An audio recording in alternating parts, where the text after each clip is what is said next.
Good morning, good afternoon, and good evening. 11th week of this quarantine. Over. The month of May. Over. 81 fucking days we've been doing this quarantine. 81. So I was doing my weekly grocery shopping at Hannaford, which for some reason I go there now because of the quarantine. I just feel like they have bigger aisles and less people. I know it's way more money. Mucho dinero. But for some reason, I don't know. I've been doing it. So I'm in Hannaford and I'm standing in the fruit section with about 10 or 11 other people. And like many of you, I'm sure have already had, I had a tremendous allergy attack. The allergies this season are through the roof. Yellow everywhere. So I got my mask on. I'm having an allergy attack. Sneezing, boogers everywhere. There's boogers in the mask. There's boogers on my face. I'm looking around at these people who are staring at me like I am Satan himself coming from hell to deliver coronavirus into Hannaford. That's what they were looking at me like. So I'm laughing at them as I'm sneezing, as the boogers are everywhere, into my thing, and trying to say sorry at the same time. So this was the scene in Hannaford. How nice is this mask, first of all? It's nice. Ready?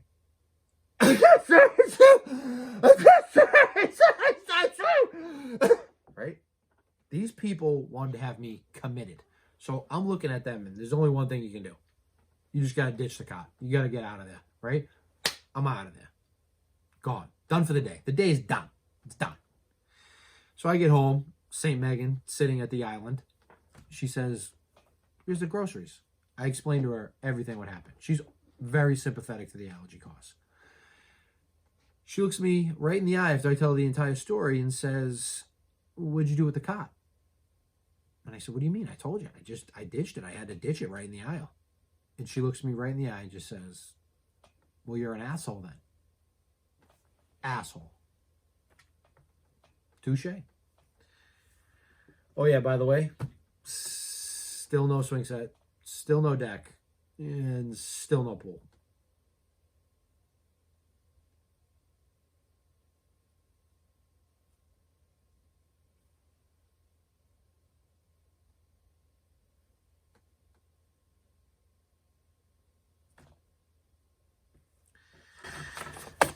On to the news. Bride, 18. I'm marrying my biological dad. I mean, I've had a couple beers and it's making me sick to think about it. A bride-to-be's wedding plans have raised eyebrows on Facebook for all the wrong reasons. The 18-year-old has disturbingly revealed that she'll walk down the aisle with her biological dad, describing it as a full-on wedding that will represent our uniqueness. Honey, you're marrying your dad at 18 years old. Your uniqueness does not need to be represented. I think you're good. The abnormal condition, also known as consensual incest. Blind Mike, I don't even know if he watches this show, but if he's watching this show right now and he's sitting somewhere, this is what's happening. I say the word consensual incest, and he says this. Consensual. That's what this is going. Can sometimes happen when biological parents reunite with their children after many years apart. In this case, the bride-to-be explained that she began a romantic relationship with her father after he came back into her life when she was 16 years old after 12 years of estrangement. We discussed whether it was wrong, and then we kissed. And then we made out. And then we made love for the first time. Bingo, bango, bongo. Terrible. I want to represent our uniqueness, so we aren't doing a white wedding. No shit, honey. I don't think the term white wedding was meant for this situation. Probably not. The color scheme is black and purple. Okay. We are both going to wear Converse tennis shoes. He's wearing jeans and a nice dress shirt. Oh, that's good. He's wearing a nice dress shirt. He says he's not wearing a bow tie. He puts his fucking foot down on the bow tie. No bow tie, he says. No way. No way. You already got me marrying you, my daughter. I'm already wearing Converse sneakers and a very nice dress shirt. The bow tie is not happening. This is my grandmother and grandfather, aka my fiance's parents, are going to attend, and my grandpa will give me away. Lock these people up. The tables will have bouquets of trees. Why am I still wearing this fucking thing? The tables will have bouquets of trees without leaves to represent our marriage, which will be like a growing tree. And my dress will be black. Let's paint that picture. You got a woman in a black dress, an 18-year-old girl in a black dress with Converse sneakers on. You got a guy with jeans, a dress shirt, and also Converse sneakers on that also happens to be her father. She's getting walked down by her grandfather, which is the guy's father, surrounded by no guests. There better not be any guests there. In a bunch of tables with pots with sticks sticking up. Sticks. Basically sticks. They have no leaves. It's trees without leaves. I mean, what? How are these people not arrested? Next story, which is also, weirdly enough, a wedding story. Soon-to-be groom left freaked out by fiance's family's wedding night ritual. A man who is due to marry his girlfriend has been left freaked out after being told about a wedding night ritual his partner's family expects him to take part in. The couple, both 23, have planned the ceremony for early next year. They started talking about things. He said, you know what, honey? I say honey a lot. You know what, babe? I really want to get the honeymoon suite on our wedding night. Consummate the marriage in style. She says, no. There's no need for that. We got to stay at my parents' house, and we have to take part in this ritual. The husband and wife go into the master bedroom together, and they are supposed to consummate the marriage. So not only are you in your in-laws' house, you're now supposedly supposed to have sex in their bed. Gets better. Not on this page, though. The rest of the family are waiting outside the door so they can applaud them and cheer them when they come out. Now, I was a little split on this because the waiting for it to be over part is creepy, especially for all your family that's there. But the cheering and the applauding part, I could maybe come along with that. Can you imagine that on your wedding night after you just had the greatest night of your life? You go into the room with your wife now. You consummate the marriage. You go to Pound Town. You come out and there's people out there giving you everything they got. Yeah.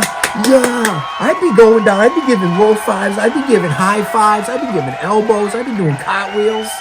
I mean, that'd probably be a fantastic moment. But nonetheless, still pretty fucked up. Seeing how uncomfortable he was with the ritual, she said they could simply pretend to get over it and done. And he continued, I don't want anything to do with this. No fucking shit. One more story real fast. Man breaks into bank, uses microwave to heat Hot Pocket. A San Diego man was arrested early Thursday for breaking into a Wells Fargo bank, but not for the reasons that you or I would think. According to several local news reports, the man was homeless and hungry, which is very sad. He told authorities he broke into the bank to use a microwave in the bank's break room to heat up dose Hot Pockets. According to the report, a journalist on the scene asked the man, was it worth it? And he replied, a Hot Pocket? Hell yeah. Now, here's a picture of the man. Oh, that's not a picture of the man. That's actually my best friend, Danny, who's a character on this show. He was in the first 6 episodes, I think. But here's, honestly, what he contributed to the episodes. World-class shit taker. He's under fat. He's not even that fat. I mean, he's not skinny. Listen, do you give a shit that I am picking on you on this show or what? Well. No. He doesn't care. He doesn't give a shit. You have on Italian chest here, Shane. That's good. Not much. But he's my best friend, so he gets a little pub every now and then. Last, but certainly not least, just when you think he wasn't going to give you anything. You didn't think he was going to give you anything. and all this stuff going on around us. I mean, you make your head explode. You're watching the news. We need someone to just bring us back. Just bring us back to reality. Just give us what we need for that inspiration. Squeezy Jibs is that guy for me. I hope he's that guy for you. NGL. Do you anybody know what NGL means? I had to look it up. NGL means not gonna lie. Not gonna lie. Not gonna lie. 2020 making it real hard to spank out a quality nut.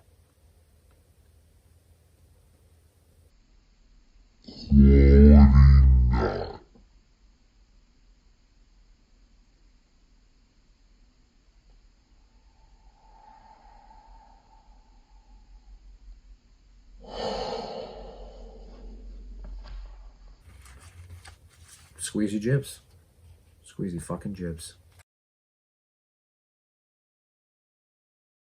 Top 10 list of gangster movies. And as you can see, I have a plethora of books back here all about gangsters and organized crime. I also have a plethora of books that I loaned to friends that I never got back. So shitheads, return the books.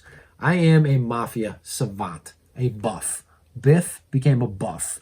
I know everything. I know the names, the dates, the dons, the capos, the soldiers, you name it, whatever you gotta do. Top 10 list of gangster movies. Number 10, I went with Scarface, Al Pacino. Probably the most memorable six-word phrase in film history. Say hello to my little friend. That scene in the bathtub when they carve the guy up with the chainsaw, that opened my eyes to violence in movies when I was like 14, 15. I think that was probably the most violent thing I had seen in movies. Good stuff. Number 9, I went with the classic Casino. Robert De Niro playing Lefty Rosenthal. Joe Pesci playing Anthony Tony the Ant Spilotro. The movie was very close to what happened in real life. Well, some people have it in their top 5. Some people have it as their number one movie. It's just not for me. Number 8, I went with Joe Pistone's true story about taking down Sonny Napolitano and Lefty Guns Ruggiero, and that would be Donnie Brasco. One of the interesting things about Donnie Brasco is the most famous mobster that took part in that movie didn't even get mentioned in the movie. And that would be the Canadian king of organized crime, Vito Rizzuto. He was one of the people that shotgunned the 3 captains in the basement. And they don't even mention his name. I don't even know if they mentioned a guy from Canada. I thought they mentioned a guy from Canada at some point.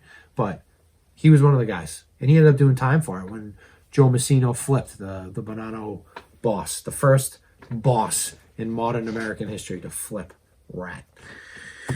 Number 7 is the executive producer's pick. And that would be Road to Perdition. Tom Hanks plays an Irish mob hitman. It is a good movie. Last week we watched Big. We watched League of Their Own, we watched Road to Perdition, and we watched Forrest Gump. Those movies, think about the range that Hanks has as an actor. I think he's the greatest of all time. I'm putting the crown on the GOAT. He's the GOAT. The GOAT.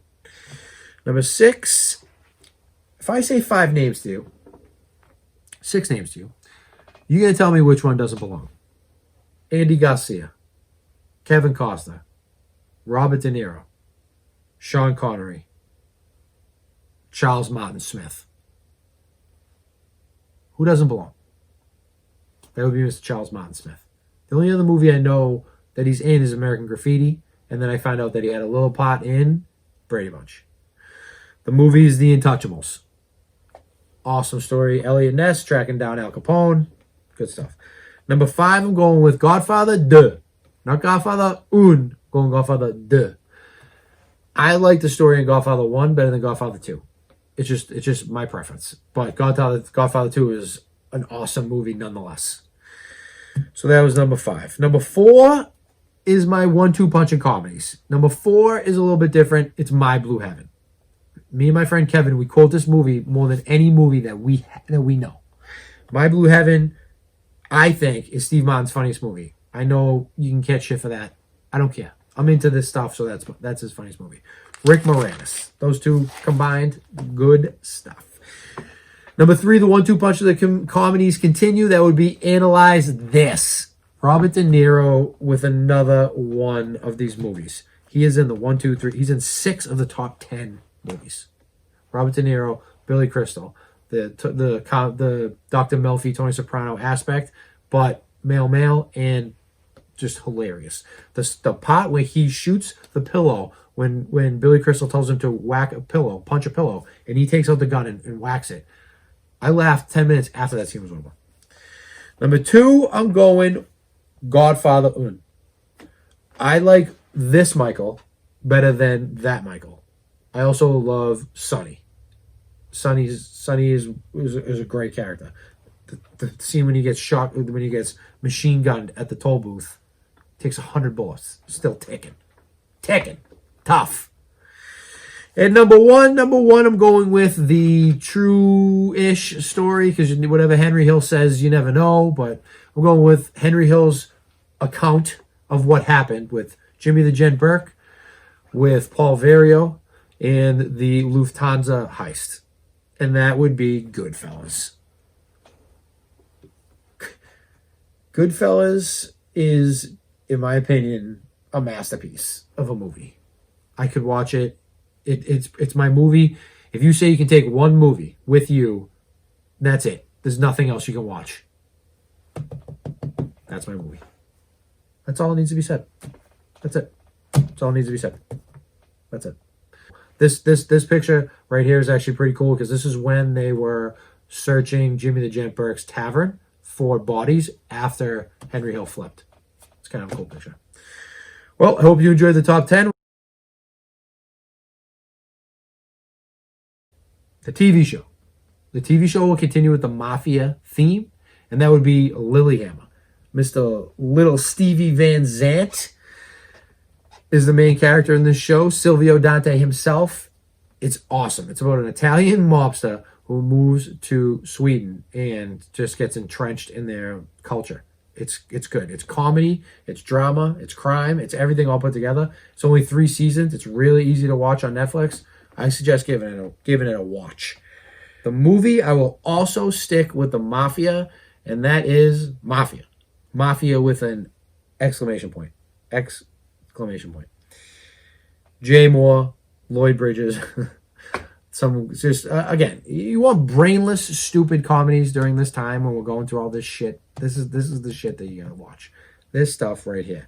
And the song that I danced to tonight, family didn't dance to it, I danced to it, would be Lola by the Kinks. I